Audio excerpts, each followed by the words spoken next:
السلام علیکم۔ Karachi digital news کے ساتھ میں ہوں عبدالستار۔ شامل کریں گے نیوز ہیڈ لائنز۔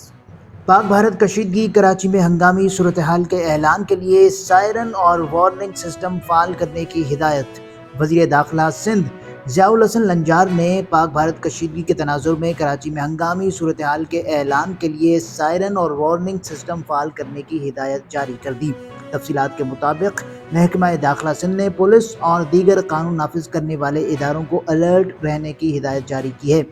وزیر داخلہ نے ہنگامی صورتحال میں سول ڈیفنس کے تمام وسائل کو متحرک کرنے کی ہدایت کرتے ہوئے کہا کہ ہنگامی صورتحال کے لیے اعلان کے لیے سائرن اور وارننگ سسٹم فعال کیے جائیں۔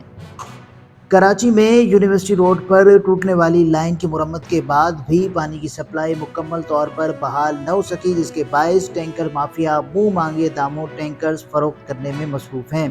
خبر کے مطابق 3 مئی کو Karachi water and sewerage corporation کے حکام نے دعویٰ کیا تھا کہ جامع کراچی میں پانی کی 84 انچ لائن میں شگاف کا مرمتی کام مکمل کر لیا گیا ہے، تاہم 3 دن گزرنے کے باوجود اب تک شہر میں پانی کی فراہمی معمول پر نہیں آ سکی ہے اور کراچی کے شہری پانی کی بوند بوند کو ترس گئے ہیں۔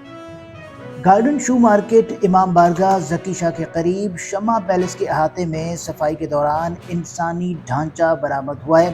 ایس ایچ او گارڈن زبیر نواز، ڈی ایس پی گارڈن قیصر علی شاہ موقع پر پہنچ گئے۔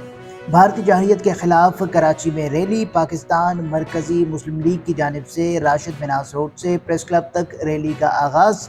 ریلی شہر کے مختلف راستوں سے ہوتے ہوئے پریس کلب پہنچ کر اختتام پذیر ہوئی۔